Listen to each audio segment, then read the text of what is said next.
Di tengah hamparan gurun dan hiruk-pikuk kota Mekah, sekitar tahun 573 Masehi, lahirlah seorang anak yang kelak akan menjadi sosok sahabat terdekat Nabi Muhammad Shallallahu Alaihi Wasallam, yaitu Abu Bakar As-Siddiq. Nama aslinya adalah Abdullah bin Abi Quhafah, tetapi ia lebih dikenal sebagai Abu Bakar.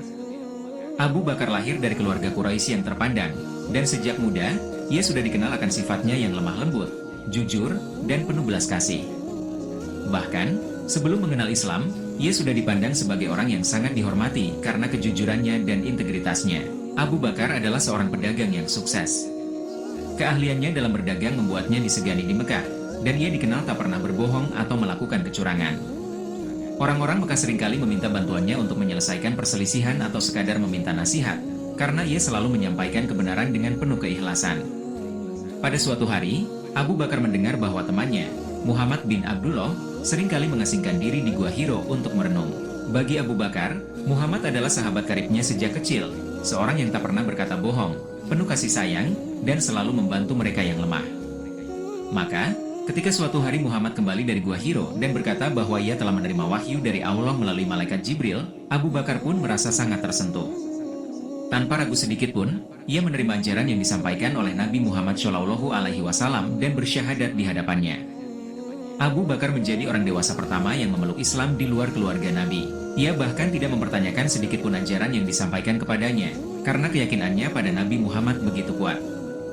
Dari sinilah ia mendapatkan gelar As-Siddiq, yang berarti yang membenarkan, karena selalu membenarkan semua perkataan Nabi tanpa ragu. Setelah masuk Islam, Abu Bakar berperan besar dalam menyebarkan agama Islam. Ia berdakwah secara diam-diam, mengajak orang-orang yang dipercayainya untuk memeluk Islam. Berkat kejujurannya, banyak tokoh Quraisy yang akhirnya memeluk Islam melalui ajakannya, seperti Utsman bin Affan, Abdurrahman bin Auf, Sa'id bin Abi Waqqas, dan Zubair bin Awam. Pengorbanannya untuk Islam sangat luar biasa. Abu Bakar rela mengorbankan hartanya untuk membantu orang-orang yang lemah dan membebaskan budak-budak yang disiksa karena memeluk Islam. Salah satu kisah yang sangat dikenal adalah ketika Abu Bakar membebaskan Bilal bin Robah, seorang budak yang terus disiksa oleh majikannya karena telah memeluk Islam. Abu Bakar membeli kebebasan Bilal dengan harga yang mahal dan menjadikannya seorang muslim yang bebas. Ketika tekanan di Makkah semakin meningkat, Nabi Muhammad Shallallahu Alaihi Wasallam memutuskan untuk hijrah ke Madinah. Abu Bakar adalah satu-satunya sahabat yang menemani Nabi dalam perjalanan berbahaya ini. Mereka berdua bersembunyi di Gua Sur selama 3 hari untuk menghindari kejaran kaum Quraisy yang ingin menangkap dan membunuh Nabi. Selama perjalanan, Abu Bakar menunjukkan kecintaannya yang luar biasa kepada Nabi. Ketika mereka berada di gua, Abu Bakar khawatir akan keselamatan Nabi.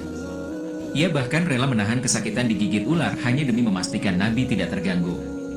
Setelah tiba di Madinah, Abu Bakar terus mendampingi Nabi dalam berbagai peristiwa besar Islam, termasuk dalam berbagai peperangan seperti Perang Badar, Perang Uhud, dan Perang Khandaq. Ia selalu berada di garis depan, memberikan dukungan, bahkan rela mengorbankan hartanya untuk membiayai kebutuhan umat Islam. Ketika Nabi Muhammad SAW wafat, umat Islam berada dalam kondisi penuh duka dan kebingungan. Banyak di antara mereka yang merasa kehilangan arah, tidak tahu harus kemana dan bagaimana melanjutkan ajaran yang dibawa Nabi. Dalam momen yang penuh emosi itu, Abu Bakar tampil dengan tegas. Dengan suara yang tegar, ia berkata, "Barang siapa yang menyembah Nabi Muhammad, maka ketahuilah bahwa Nabi Muhammad telah wafat. Tetapi barang siapa yang menyembah Allah, maka ketahuilah bahwa Allah Maha Hidup dan tidak pernah mati." Kata-katanya menenangkan hati umat Islam dan mengembalikan semangat mereka untuk melanjutkan perjuangan. Abu Bakar kemudian dipilih menjadi khalifah pertama dalam sejarah Islam. Sebagai khalifah, tantangan yang dihadapinya sangatlah berat. Banyak suku-suku di Arab yang memberontak, menolak membayar zakat, dan bahkan murtad. Abu Bakar menghadapi semua tantangan ini dengan keberanian dan ketegasan. Ia memerintahkan pasukan untuk menumpas pemberontakan dan menegakkan kembali ajaran Islam di seluruh Jazirah Arab.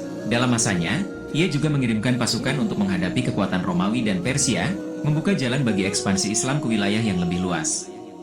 Abu Bakar memimpin umat Islam selama sekitar 2 tahun. Kepemimpinannya yang singkat itu berhasil menstabilkan kembali situasi di Jazirah Arab dan mempersiapkan jalan bagi para khalifah setelahnya. Pada tahun 634 Masehi, Abu Bakar jatuh sakit. Ia menyadari bahwa hidupnya tidak akan lama lagi. Dalam kondisi sakitnya, ia memilih Umar bin Khattab sebagai penggantinya setelah berkonsultasi dengan para sahabat lainnya. Di hari-hari terakhirnya, Abu Bakar tetap tawadhu dan penuh keikhlasan. Ia meminta agar semua harta kekayaan yang digunakannya selama menjadi khalifah dikembalikan kepada Baitul Mal, karena ia merasa apa yang ia miliki adalah amanah dari umat Islam. Ketika akhirnya ia mengembuskan napas terakhir, umat Islam kembali merasa kehilangan sosok pemimpin yang sangat berharga. Abu Bakar dimakamkan di sebelah makam Nabi Muhammad SAW di Madinah. Kepergiannya menjadi duka yang mendalam bagi umat Islam. Abu Bakar adalah sosok sahabat, pemimpin, dan teladan dalam kejujuran, keteguhan iman, dan pengorbanan.